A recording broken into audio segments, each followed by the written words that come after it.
ongoing development projects. Հայաստանում շարունակվում է քննարկումը Մեղրիի տարածաշրջանի եւ այսպես կոչված Զանգեզուրի միջանցքի վերաբերյալ։ Տարբեր քաղաքական ուժեր եւ փորձագետներ այս թեմային տալիս են տարբեր գնահատականներ, այն ներկայացնելով կամ որպես տնտեսական հնարավորություն, կամ որպես ազգային անվտանգության մարտահրավեր։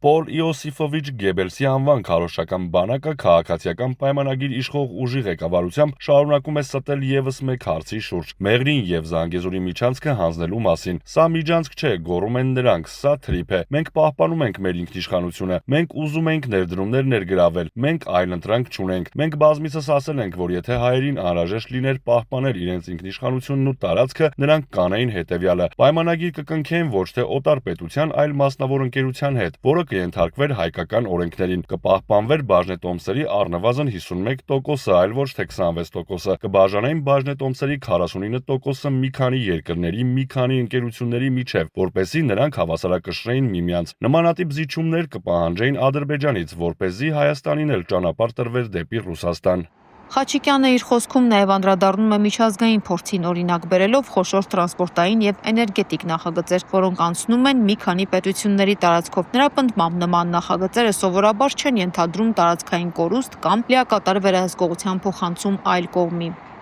Մենք բազմիցս համեմատել ենք Մեղրիի հանձնումը Սուեզի ջրանցքի հետ, երբ Եգիպտոսը դարձավ անգլիական գաղութ եւ ենթարկվեց հարձակման, եւ Չինաստանի եւ Հնդկաստանի գաղութների հետ, երբ այդ երկրները դարեր շարունակ դարձան Անգլիայի գաղութներ, եւ Պանամայի ջրանցքի հետ։ ՔՊ Գեբելսցիների կողմից որևէ փաստարկ չկա։ Նրանք շարունակում են բոլոր զանգակատներից գոռալ ու ստել, որ դա իրենց միակ ելքն էր, որ Հայաստանը չի կորցրել ինքնիշխանությունը։ 5 երկրներ իրենց տարածքով երկաթուղային ուղիներ են բացում, որոնք միացնում են Չինաստանն ու Իրանը։ Երկրներից ոչ մեկը պայմանագիր չի կնքում 100 տարով զիջելով իր տարածքը։ Ոչ մի երկիր գաղութ չի դառնում, իսկ մենք դարձել ենք այդ ռեժիմի եւ նրա քարոզիչների շնորհիվ։ Ասեմ ավելին, մեկ գոտի, մեկ ճանապարհ անվանումով հաղորդակցությունների կառուցման չինական նախագծերին մասնակցում է 140 երկիր։ Նրանցից ոչ մեկը 100 տարի չի զիջել իր տարածքը եւ գաղութ չի դարձել։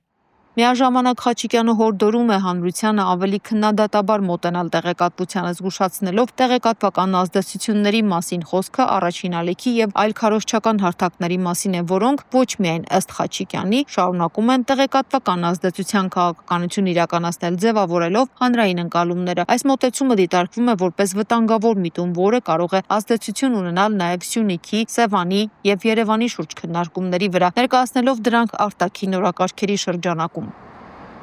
Հաշվի առնելով, որ Հարևան Հանրապետությունում շարունակվում են արևմտյան Ադրբեջան, այսինքն Հայաստան վերադառնալու վերաբերյալ խորհրդաժողովները եւ որ Ալիևը պաշտոնապես պահանջել է հայկական վարչակարգից իրեն տալ 300,000 ադրբեջանցիների վերադարձի կոնկրետ ժամկետ, նաեւ ելնելով այն հանգամանքից, որ չի եղել Ալիևի որևէ հրաման, որը չկատարեր Հայաստանում նրա դեսպանը, խելամիտ կլինի հարց տալ, իսկ ուր են վերադառնալու ադրբեջանցիները։ Եթե վերցնենք միայն սկզբնական թիվը 300,000, իսկ ոմանք ասում են, որ իրենց ժառանգներով այժմ 1 միլիոն է, հաշվի առնելով, որ Հայաստանի միջին գյուղն ունի 1000 բնակչություն, դա նշանակում է, որ մենք պետք է ազատենք մոտ 300 գյուղ։ Վերցնենք այս թվի 1/3-ը, 100 գյուղ, որ գյուղերն են վերադառնալու ադրբեջանցիները։ Տրամաբանական է ենթադրել, որ ամենայն հավանականությամբ դեպի այն շրջանները, որտեղ նրանք ապրել են մինչև 1988 թվականը։ Հենց Սևանի արևելյան ափի մասին է խոսում Ալիևը, եւ տրամաբանական է, որ հենց Կապանի, Գեղիի շրջանում այդ գյուղերը Նախիջևանը կմիացնեն Ադրբեջանին։ Իսկ հետո հարևանների մոտ օրինական հարցեր կառաջանան, ինչու ադրբեջանական գյուղերը պետք է կտրվեն իրենց հայրենակիցներից Հայաստանի այն սահմանով, որը անարդարացիորեն գծել են բոլշևիկները, եւ այդ անարդարությունը արագ կշտկվի։ Քաղաքագետը հորդորում է չհավատալ ոչ ոքի, անջատել առաջին ալիքը, դուրս գալ հիպնոսից, նայել քարտեզին, տեսնել փաստերը եւ մտածել, քանի որ միայն գիտակցումը կարող է փրկել մեզ։ Մենք ընդամենը 3 շաբաթ ժամանակ ունենք։ Ֆրիդա Ղազարյան, Արտեմ Պետրոսյան, TB News։